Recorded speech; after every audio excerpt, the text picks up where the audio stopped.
What's been happening? Like a lot of triggers and releases just have kept coming and going. A lot of adolescent stuff. Yeah, you had talked about doing some like teenage stuff a little while back, and that seems like it's kind of here. It's very interesting. So I talked about that figure, like the rage-filled figure, right? He has materialized more and more, and he's kind of like I can start to see like a face and some clothes, and like we're talking, and he's not so much rage-filled anymore. Um, but there's kind of like I don't know if it's like these multitude of ages kind of wrapped into this figure, but like he hasn't taken on like a solid form like the younger one has. It's like there's That's a single set of interesting. clothes, single imaging, kind of like maybe in the movies, like when those people kind of morph between two people, like the aliens or whatever, how they shapeshift, kind of like that a little bit. But that rage, we talked about it, and he shifted into like this mix of like just full on not being seen and appreciated for like who he is, and then like this fear that like it's always going to be this way. And so we've been working on that a lot, and it's been very effective. And so Right. now he's kind of getting to like the punkish teenager point where I think he's like he's got the idea that he can be himself, and now he's kind of flippant and like ready to like I put in that post like kind of like ready to mess some shit up. Nice. Yeah, yeah, And have you it's been have pretty you wild. seen that come through in your outlook, behavior, actions? Yeah. Have you been So the fucking some shit up or your version of that? My version of that were in those areas, and so, like, yeah, it's, there's, like, this flavor of not putting up with kinda, like, useless bullshit and then calling the bullshit, Nice. and my boss has seen it, and he's like and we have one-on-ones, and we're very candid with each other, and he's like, "Yeah, let's not bring that to the group meeting, right?" It's like, "No, I get it. I get there's a game to play here, but I want you to know what I'm feeling right now." Nice. Yeah. And has that had positive impacts? Yeah, absolutely. Yep. Yeah, and there was a another flavor that came with it in like that adolescence was I want to journal on this a bit more, but there's this realization that like decision making guidance from my parents was like I don't want to say non-existent, but completely conflicting. So my dad, and I think this ties directly to like that adolescence, like trying to like start to make these like bigger decisions for yourself, and like where are you am I demonstrating like I'm aligned, like I know what I'm doing, like type of thing. Still obviously operating from that traumatized view. So like are the decisions I'm making aligned with you, mom and dad, right? Type of thing. But so my dad, he would never offer me like guidance in making decisions. He would tend to, and this is one of the visions that came up, he would tend to ask, "Are you sure you want to do that?" And then I would say, "Yeah." And he would say, "Okay." But there was like this tone, and obviously the question is like, there's something behind you asking, but you're not saying it. And so I get like the fatherly point, like, okay, you make the decision, like you get to learn, right? But then so like there's like this resentment there, like, yeah, you could have done a little coaching, like you could have said what you wanted to say, right? Yeah, sure. And so then on the mother side, I think this goes with like the non-acceptance and like not alignment with like her path and her vision. Whenever I would make a decision and take an action, she'd be like disgusted. So then um there was like this, I felt like this like cornered type of scenario where like I'm making these decisions, but I obviously know that there's father, for lack of a better term, like disapproval or questioning. And then every decision that I make on my own because dad's not helping me, so I'm making these decisions, mom's upset. So like Like you said, that's a confusing spot to be in. so there was this, and kind of like a high point on that weekend was, and this came up around, I was doing some work on the Forerunner, and it's kind of a little bit of a backstory. So my brother, he's fixing up his 68 Firebird. He's changing the suspension, wheels and brakes, drive line, the whole thing. I've helped him out a couple times, and it's like reinvigorated that passion that I have for like custom automobile work, which very much has like fueled the fire like we talked about a year ago about building cars and doing philanthropy and all that stuff, right? So Yeah, that's like was I took that as a signal, was like, yeah, this is the thing to do. At least for a season, right? But this is the thing to do. yeah. So I don't have one of those cars. So I came home, but I actually started doing some of the work that was needed to do on my 4Runner. And in the midst of that, this gelling starts going, and I start to like get pulled into, I have a battery in the garage, which is part of my remote working electronic system. So I can like go drive out in the boonies, just hook up Starlink, get on the internet and work, which is the other thing we talked. And for whatever reason, I just got pulled into the battery thing. I started looking at like the power requirements and like looking up like what else do I need to do this, and essentially it came out like you have everything you need. And I just kind of went down this rabbit hole and ended up buying a pop-up rooftop tent camper, which was like part of this thing, right? This decision point is where this decision part comes in, because that was several thousands of dollars. And I was getting pulled there hard. Like I was filling out the order form, and like almost before I was hitting like the submit button is when dad and mom showed up, right? So I'd like put that aside, let that work its course. And then I came back later, I think maybe the next night, and ordered it as part of that. Like, yeah, this is like what I want to do, my decision. I don't care what you guys are doing. Like we already talked about this, all good. And it's been like completely calm and serene ever since. That's fantastic, mate. It's crazy. It's fucking crazy. Yeah, That's it's great. I've been talking about a lot recently about choosing from love and not fear. Right. And the fear, it's not a conscious decision, because we're like the conscious decision is the love part, but the fear is dictated by the trauma, by the unconscious, whatever it is. I had a client today who had a lot of fear, a lot of anxiety, and that was driving a lot of his decisions. That was just adopted anxiety from mother. Yeah. Like you said, you've got criticism, doubt about decisions that creates the fear. So like in every moment, there's this love or fear dilemma. And it's sometimes just about observing that, like you did. Like, here comes the fear.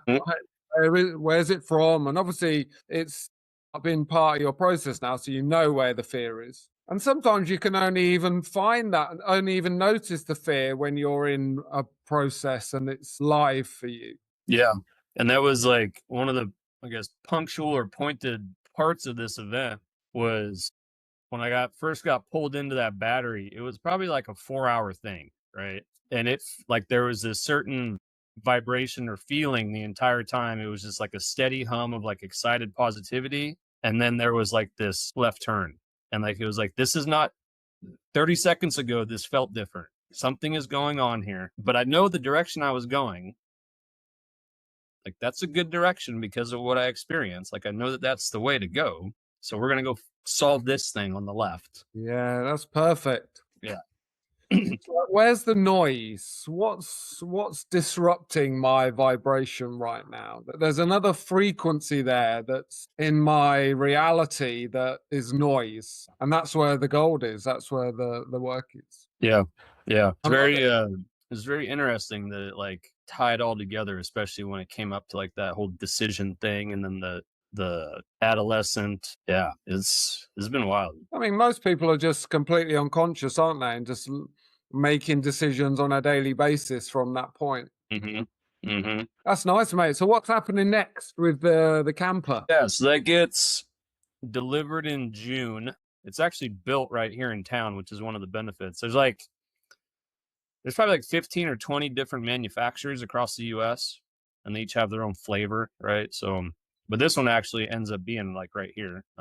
So I'll get that delivered in June. And then I had probably a half-hour discussion with the GPT to try to get some ideas on like how to navigate the testing and like how to gain like more efficient experience with the whole effort, as opposed to just like diving in on Saturday morning and just going to go try it, which is essentially kind of what they were calling out. Just go do it, but pay attention to certain things. And like one of the examples was like, be aware that like you're a grounded dad.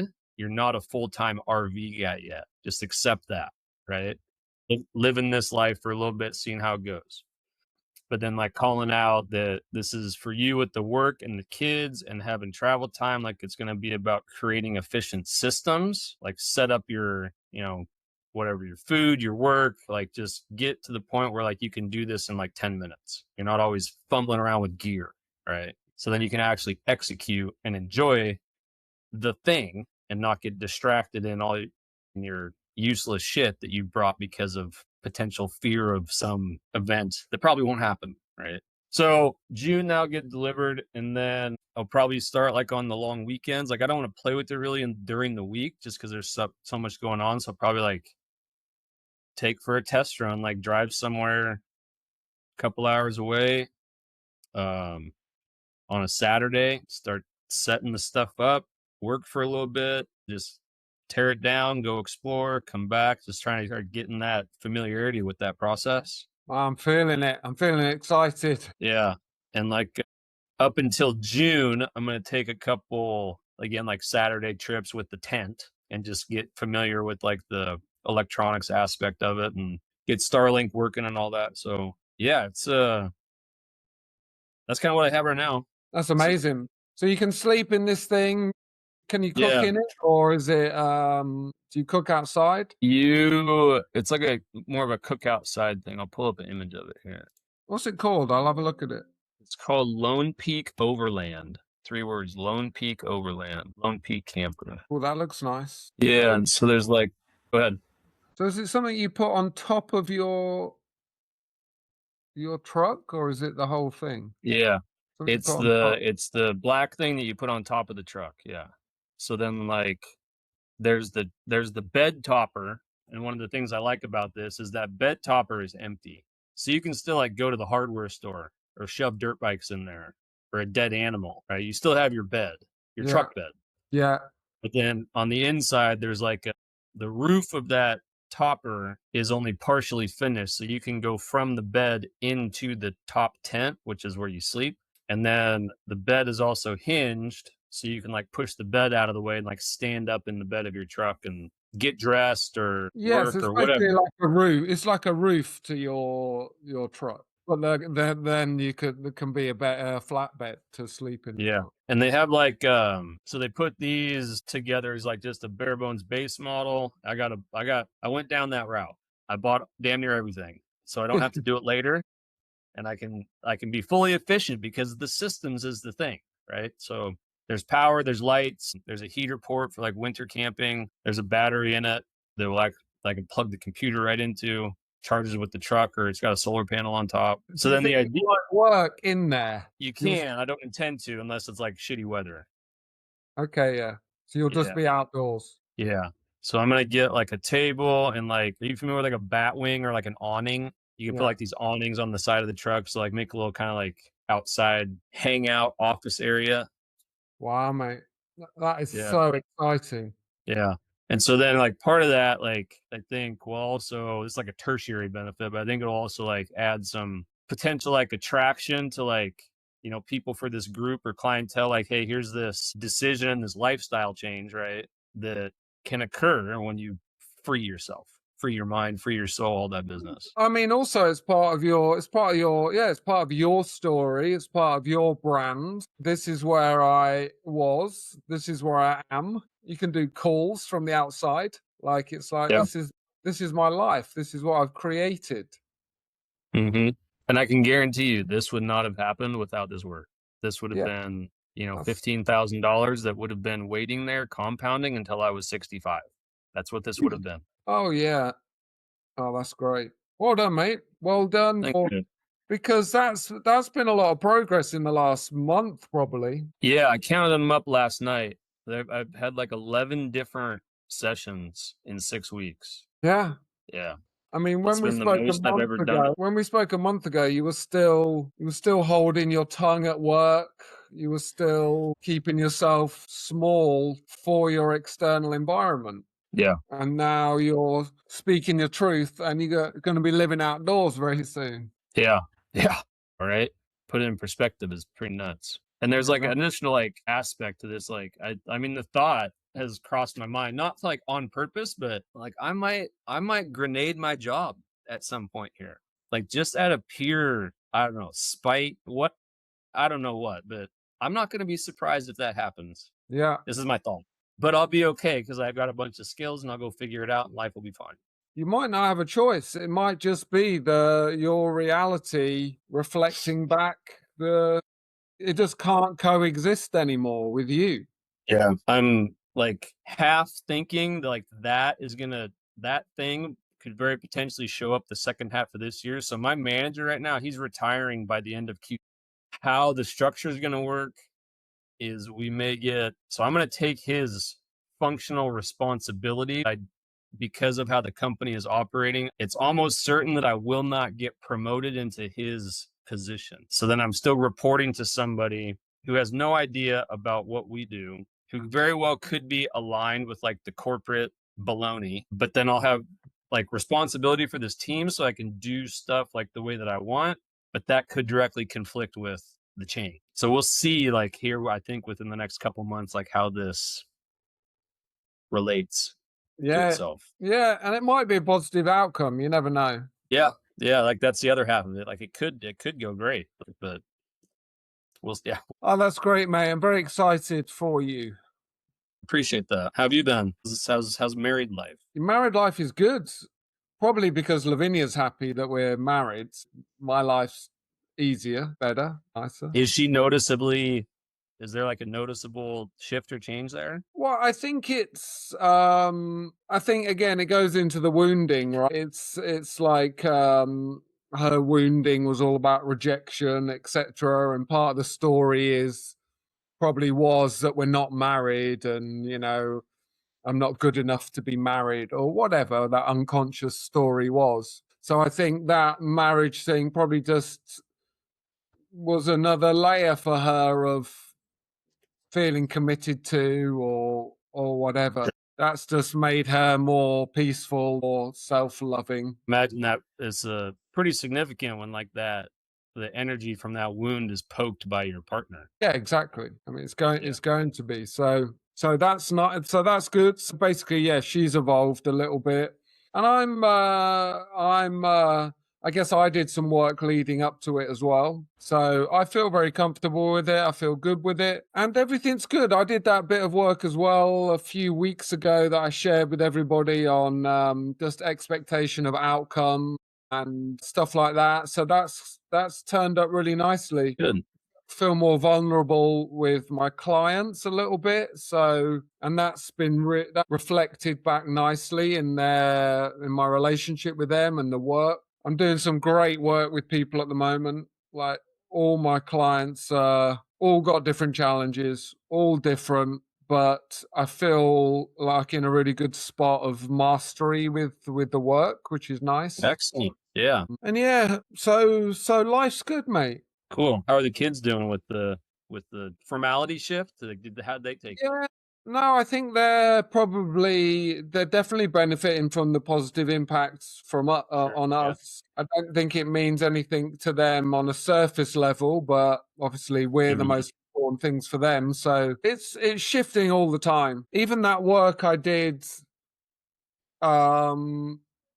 that was triggered by the business has had an effect on my relationship with my eldest daughter. We've just got closer. I guess my whatever wounding was left over from my perceived rejection has allowed me to open up to her unconsciously. She just feels it. She feels more safe to ask for her needs to be met emotionally from me. So we're having some really good conversations. Wow, that's amazing. So, mate, life's pretty good. That's wonderful. Digressing on the children thing, do your kids partake in any of this work? Or are they like not there?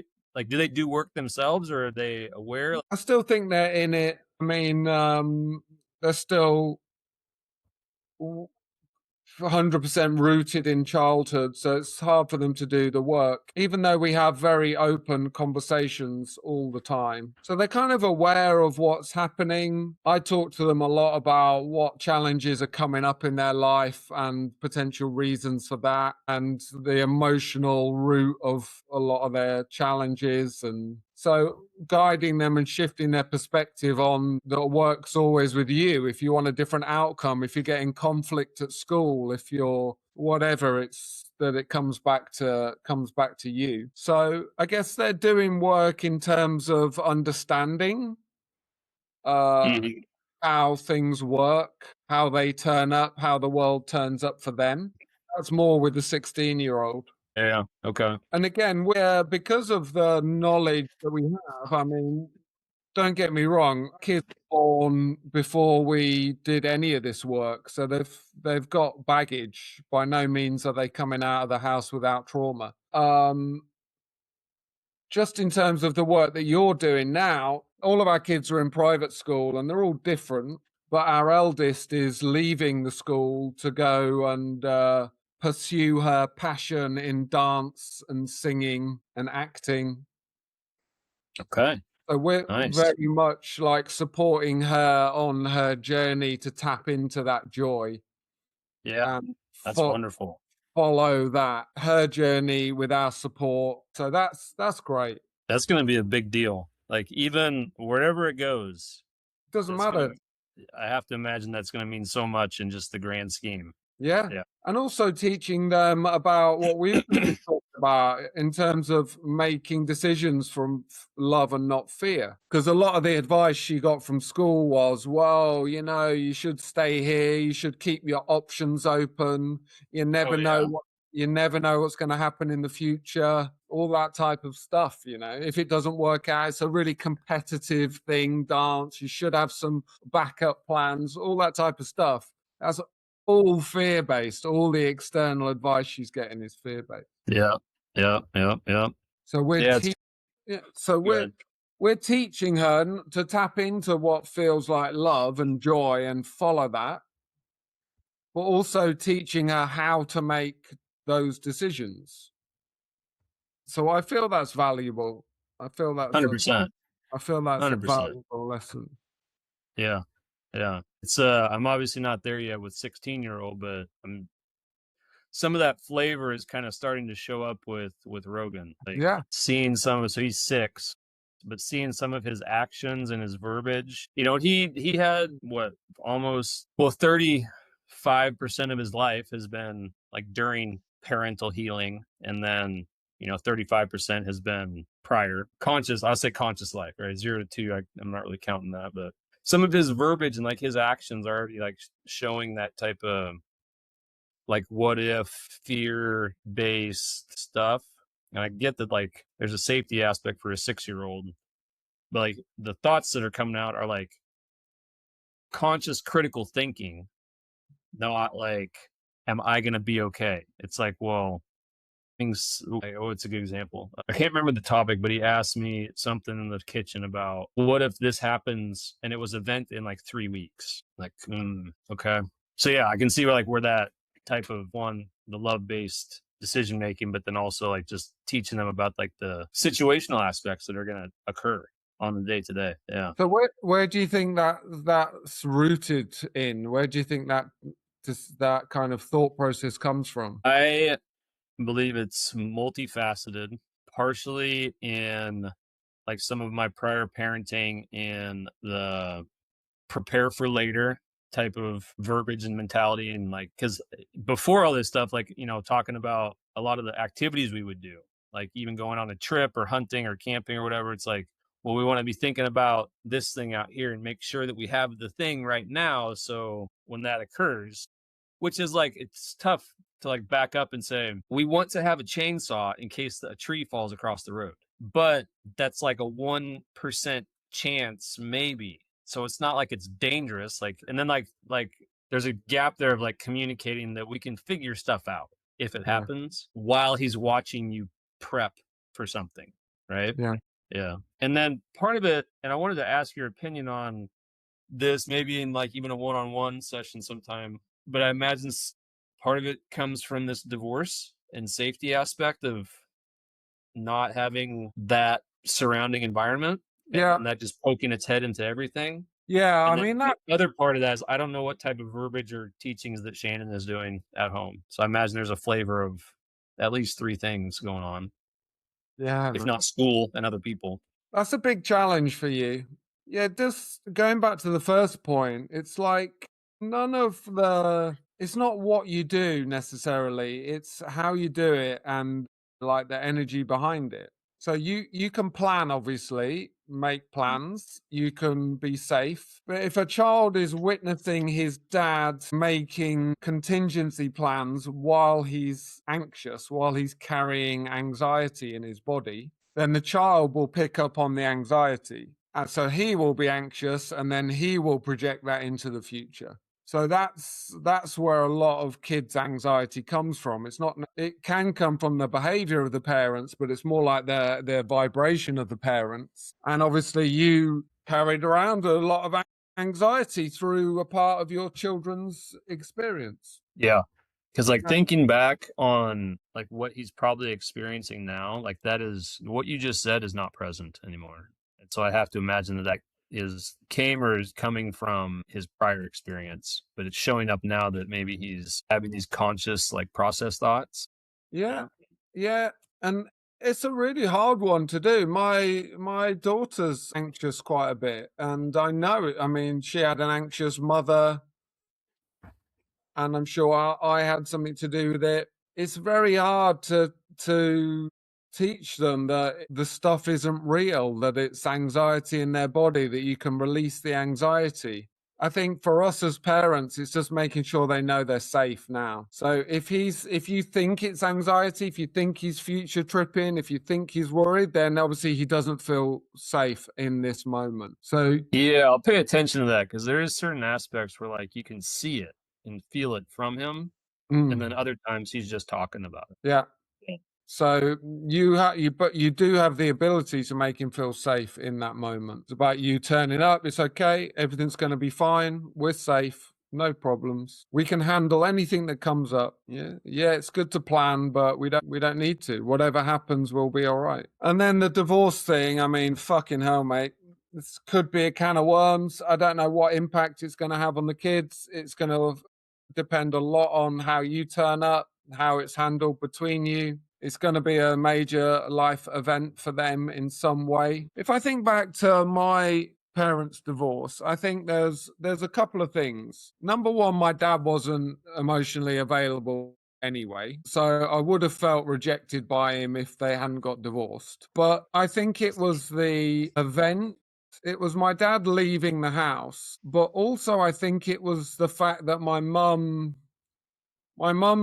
way of handling it was kind of pretending that it was all right. She was like, your dad's not going to live here anymore, but, we're going to be fine. You're going to see him, blah, blah, blah. So I felt a lot of emotion because of it, but it's almost like a death that's not allowed to be grieved. So you're stuck with the emotion. It's like, no, it's not fucking all right. It's actually really bad right now. It's actually really big right now. So it was the fact that it happened and I probably didn't process it at the time. And it is the natural instinct to try and make the kids feel that it's all right.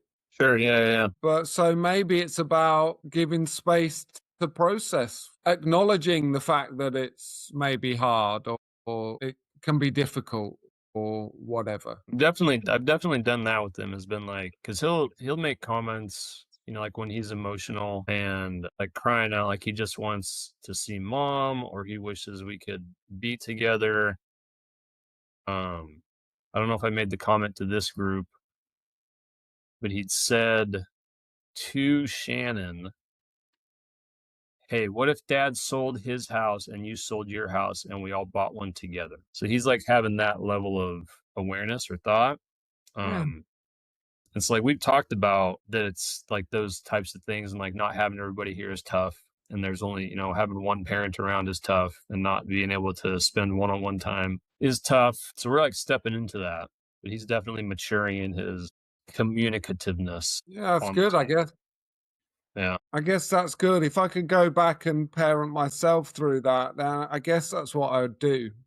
Like, I guess ask how I felt, had space for me to not feel all right about it, have space to be sad about it, to understand that it wasn't my fault. Because I guess that was the core wound, that it was my fault, that I wasn't good enough for my dad to stick around. So that's one that sounds common between children of divorced parents. Is that something you just continue to like repeatedly say? I would guess so. Yeah. I guess especially from the dad who's kind of leaves or whatever, it's about being present. It's about doing all the stuff that you do, like be a dad. And yeah, maybe even saying that. It's got nothing to do with you. It's not your fault. You know, I love you. It's got nothing to do with you. Minimizing that impact on them. My dad had an affair and then basically kind of went and got married to the woman and then had another kid. So I think that was a significant impact on me unconsciously as well. Like he left. Yeah, that demonstrates an entirely different thing. Yeah. Yeah, that's like he just goes, has another family. So that is different. And maybe that contributed to my particular wound of taking it personally. So I think that a divorce isn't necessarily guaranteed trauma, but it's definitely an event you got to be conscious of and work to make sure it's not a trauma. Going to be a big challenge for you, that. Yeah. Reflecting for like at least 15 years of that relationship, like I was not focused on myself, like living my life, my truth, taking care of myself, making my decisions. And then reflecting on the prior 25 years was a lot of the similar. So making decisions based on right traumatic acceptance and love and all that stuff. And so now it's like this period of no, I actually like get to make my path. And so there's a large portion of me that almost just doesn't even want to entertain the thought yet. Just like, yeah, this might be a yes or a no, but it's going to be in the parking lot for a year or so. Yeah, and it's not something you can go for if it's a middle ground. I mean, you could both decide to try it out, but it's not like you can move in together and see if it works. It's like that's probably not a good idea. Yeah. Yeah. So it has to be a firm yes from your point of view to even go for it. The one thing I would say is that you can do what you're doing now in relationship. The only reason you didn't act that way was, as you know, because of your trauma. You can do exactly what you want to do and you can make decisions. You can create exactly the life you want to create in relationship. And two people should both be able to do that. The premise, I fully understand that. It's just like such a foreign concept. It's like, how, like, what does that even look like? Yeah. Like, I get it. Yeah. But yeah. Well, when the people pleaser's gone, it's about as simple as that. Like you're in charge of your decisions. You're in charge of how you feel. You're in charge of your self-worth. You don't need to do anything else for anybody else. Obviously you do in relationship, but your big decisions on you and your life and what you do are yours. And in some way it'll be a test when and if you do get back in relationship, because there's a chance that these things will come up. Sure. Yeah. I mean, there's a chance if you get in a relationship with somebody else, it's going to be from a different place. So they probably won't come up as much. Yeah, part of me is also like just very interested, like even from a science experiment type of view. And maybe this is just like your point on eventually potentially trying is like, what does this even look like now that there's two people that are, one is definitely different and the other one is supposedly different. It's like this, like any relationship would then summarily be entirely different. Yeah. Like you said, maybe it's just a time thing, couple of years, whatever. But yeah, fuck yeah. I mean, I've been with Lavinia for 18 years. We've had 5 or 6 different relationships. Thank God, because the first one was fucking crazy. Yeah. Yeah. That's a good way to put that. I hadn't thought in those terms yet, but yes. Yeah. Like post-healing journey at all was a complete mess. During the healing process was pretty stressful and messy. And then I remember asking Shannon during our healing process when we were still together, I was like, so where, like literally Monday, today's Tuesday, like, where are you at today? Like what happened? Like who are you today? I'm curious. But then you've got women as well. We had a conversation this morning just reflecting on women and like they're different to us. They're supposed to almost believe their emotions. They're emotional characters, and their emotions are a mixture of, are dictated by their hormones and obviously their trauma while they're still carrying it around, and the fucking weather and whatever. So they are changeable creatures, and part of it is standing in their fire, being the lighthouse in the storm of what they are, and also kind of accepting that. It's not easy. I wouldn't like to be like that. I like to be steady. Oh yeah. I'm very thankful I'm a man every day. Yeah. So who knows, mate? That's going to be an interesting journey as well. But the most important thing is you and the great work you're doing. I appreciate that. That's been defocus, and like part of it is like I think there's also like a trepidation in there. Maybe kind of to your point on like fear and love is like I'm enjoying this life I'm living now. I'm enjoying growing. I'm enjoying healing. I'm enjoying changing.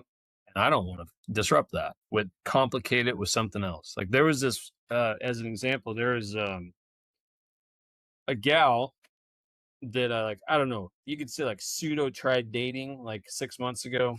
I don't even know what it was.